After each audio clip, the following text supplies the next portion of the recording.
Germany की jail में बंद पीएनबी घोटाले के आरोपी और भगौड़े हीरा कारोबारी मेहुल चोकसी की पहली तस्वीर सामने आई है। आज तक के पास ये एक्सक्लूसिव तस्वीर हाथ लगी है। मेहुल चोकसी की ये पहली तस्वीर, इसमें आप साफ देख सकते हैं किस तरीके से मेहुल चोकसी जेल में बंद है। उसकी आंख लाल है, मेहुल के हाथ पर चोट का निशान है। मेहुल चोकसी के वकील ने कहा है कि मेहुल को टॉर्चर किया गया, इस तरह के आरोप लगाए जा रहे हैं। मेहुल चोकसी के वकील की तरफ से कहा है कि मेहुल को एंटीगा से अगवा किया गया था 2 जून को। फिलहाल जर्मनी कोर्ट में मेहुल की पेशी है।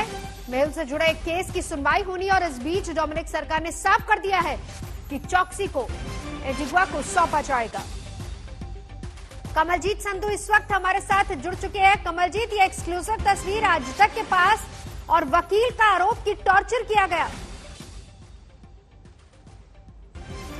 मामला और पेचीदा होता जा रहा है। 2018 में मेहुल चोकसी ने यहाँ पे सिटीजनशिप ली थी एंटीगुआ और बारबुडा की, और वहां पे एक इन्वेस्टमेंट प्रोग्राम के तहत ली थी। नवंबर 2017 को ये एप्लीकेशन थी और 18 को वो सिटीजनशिप पा चुके थे। जब तक पीएनबी का खुलासा यहाँ पर हुआ तब तक मेहुल चोकसी भगोड़ा हो चुका था। ईडी और सीबीआई के केसेस हुए और कई नोटिस तक भेजे गए, लेकिन अब मामला इसलिए पेचीदा हो गया है क्योंकि ये सिर्फ अब एंटीगुआ के बीच में नहीं है और भारत के बीच में नहीं है। वहां पे तो कोई इस तरह की एक्स्ट्राडिशन ट्रीटी ही नहीं है जहां पे उसे वापस भेजा जाए। वो पहुंचा है डोमिनिका में और ऐसा एलिगेशन लगाया जा रहा है उसके लॉयर द्वारा कि ये जो अगवा किया गया है मेहुल चोकसी को पिछले हफ्ते, वो भारतीय एजेंसियों के कहने पे किया गया है और उसे एक शिप में ले जाया गया। उसके बाद वो डोमिनिका में मिले, उनकी आंखें लाल हैं, उनके हाथ पांव पर चोट के निशान है, कोई बोल रहा है जलने के निशान भी हैं। और अब इस बीच में डोमिनिका को जो प्रधानमंत्री हैं एंटीगुआ के, उन्होंने कहा है कि इन्हें अगर सौंप दिया जाए भारत को तो वो सही रहेगा। लेकिन डोमिनिका ने अपनी तरफ से निर्णय किया है क्योंकि वो एंटीगुआ के सिटीजन अब माने जाते हैं, तो वो वापस एंटीगुआ जाते हैं जहां पे अब एक्स्ट्राडिशन का एक और लंबी लड़ाई लड़नी पड़ेगी एजेंसियों को। साफ बात ये हो जाती है कि कतार से वहां पर एक प्लेन भी पहुंचा है, जो हमें जानकारी मिली है, और ये कहा जाता है कि कतार से प्लेन ये भारतीय एजेंसियों के तहत भेजा गया है और कोशिश की जा रही है कि किसी तरह से मेहुल चोकसी को लाया जाए वापस।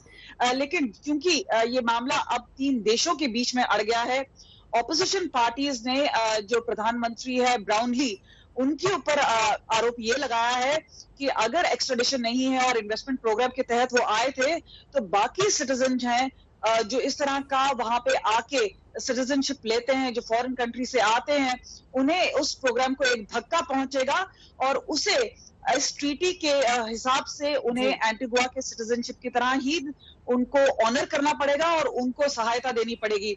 लेकिन जो हमें जानकारी है, इस तरह की एक्स्ट्राडिशन नहीं हो पाएगी और इससे एक लंबी लड़ाई एक बार फिर छिड़ जाएगी, क्योंकि मेहुल चोकसी ने ये पूरा षड्यंत्र जो रचा था भागने का और उसके बाद सिटीजनशिप लेने का, उन्हें मालूम था कि इंडियन एजेंसीज हैं, चाहे सीबीआई हो चाहे ईडी हो, वो उनके पीछे आएंगी। 13,500 करोड़ का ये स्कैम है जहां पे पीएनबी के एम्प्लॉयज के साथ मिलकर ये स्कैम रचा गया था।